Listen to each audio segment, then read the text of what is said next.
Olá pessoas do YouTube, tudo beleza com vocês? Aqui é Léo Menezes falando, sejam todos muito bem-vindos a mais um vídeo do meu canal. Hoje, 1º de junho de 2020, seria o 94º aniversário de uma das maiores estrelas da história do cinema norte-americano. Eu tô falando de Marilyn Monroe. E em homenagem a essa grande atriz que infelizmente nos deixou muito cedo, né? Eu hoje vim aqui comentar sobre algumas curiosidades a respeito desse filme, que é considerado um dos mais marcantes da carreira de Marilyn Monroe e é de longe uma das minhas comédias favoritas. Os homens preferem as loiras. But square cut or pear shape, these rocks don't lose their shape. Diamonds are a girl's best friend. Tiffany's.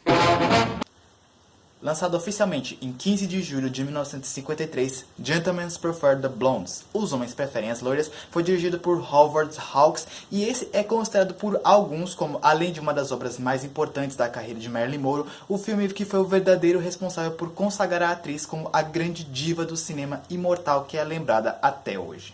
O longa acompanha a história de Lorelai e Dorothy, duas dançarinas que certo dia embarcam num cruzeiro com destino a Paris.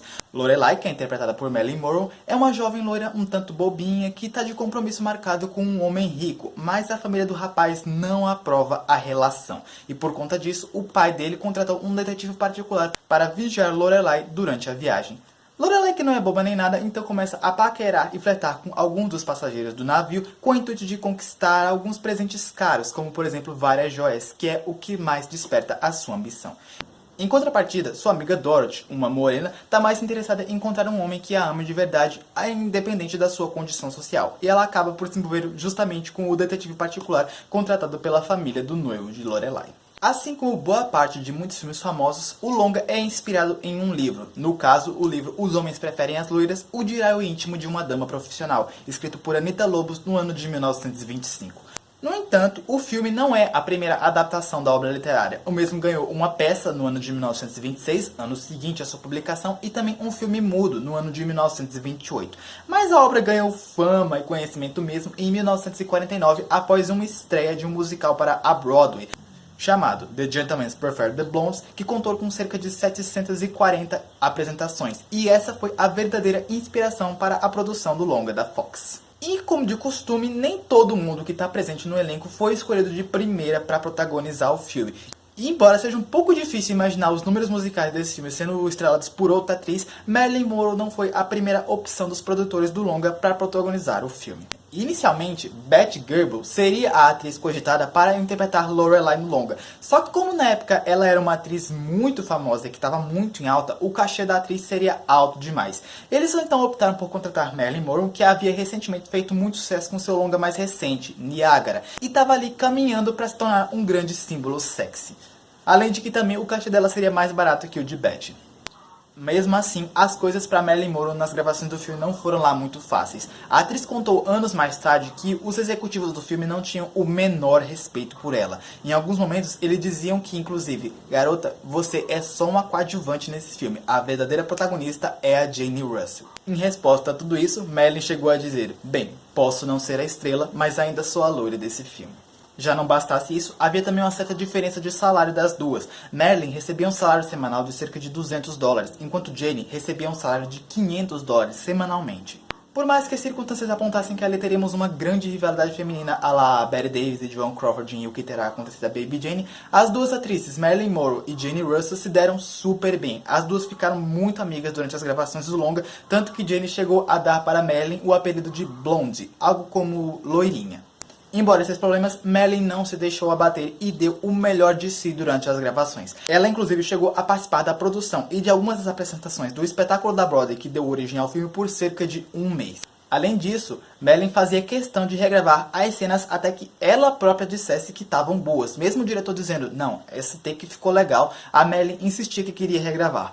Isso então acabou gerando alguns atrasos na produção do longa. E quando o diretor foi questionado sobre o que poderia ser feito para impedir mais atrasos na produção, a resposta dele foi: substituam a atriz principal, reescrevam um roteiro mais curto e arranjem outro diretor. E agora bora falar dos pontos mais altos desse filme, que com certeza são os números musicais. Os números musicais do longa foram coreografados por Jack Cole, e eles reaproveitavam tanto os números musicais presentes no espetáculo da Broadway, como composições novas feitas especialmente para o filme. Dentre os números, vamos destacar dois. O primeiro, de Jane Russell, lá no começo do filme, em que ela se apresenta e canta Ain't There Anyone Here for Love, na academia do navio.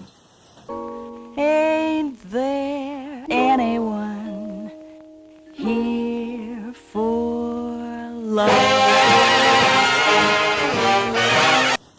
O detalhe é que no final dessa apresentação tem uma cena em que a personagem da Dorothy acaba caindo na piscina. Então, essa cena foi acidental. A atriz Jane Russell caiu na piscina acidentalmente de verdade. Só que o diretor achou que a cena ficou tão boa que acabou resolvendo deixar ela no filme. Mas é claro que não tem como falar desse filme sem falar da icônica, magistral, memorável, incomparável, inesquecível performance de Marilyn Monroe da música The Diamonds Are the Girl's Best Friends. A kiss on the hand may be quite continental, but diamonds are a girl's best friend. Existem algumas curiosidades bem interessantes a respeito dessa cena. Para começar, inicialmente, Marilyn Monroe não usaria aquele famoso vestido rosa na gravação. Inicialmente, o look, que foi desenhado por William Traveler, seria algo bem mais sensual. Consistiria em alguns pedaços de tecido de veludo pretos e um look basicamente todo feito de joias e diamantes. Seria um vestido bem decotado e bem curto, que daria a entender que a personagem estava usando apenas joias durante a performance. Só que, por ser considerado sensual demais para a época, o look foi descartado e foi substituído por aquele vestido rosa com mangas longas. Além disso, Marilyn inicialmente seria dublada nessa cena durante a apresentação musical. Só que ela cantou tão bem durante as gravações que os produtores resolveram deixar a voz dela mesmo na cena. Não deu outra. A cena é com certeza uma das mais memoráveis da história da sétima arte e serviu de inspiração tanto para outras produções cinematográficas como para produções musicais. Com certeza a mais famosa foi feita pela rainha do pop Madonna, uma declarada fã de Marilyn Monroe, que se inspirou no número para produzir o seu clipe Material Girl, presente no seu segundo álbum de estúdio Like a Virgin de 1984.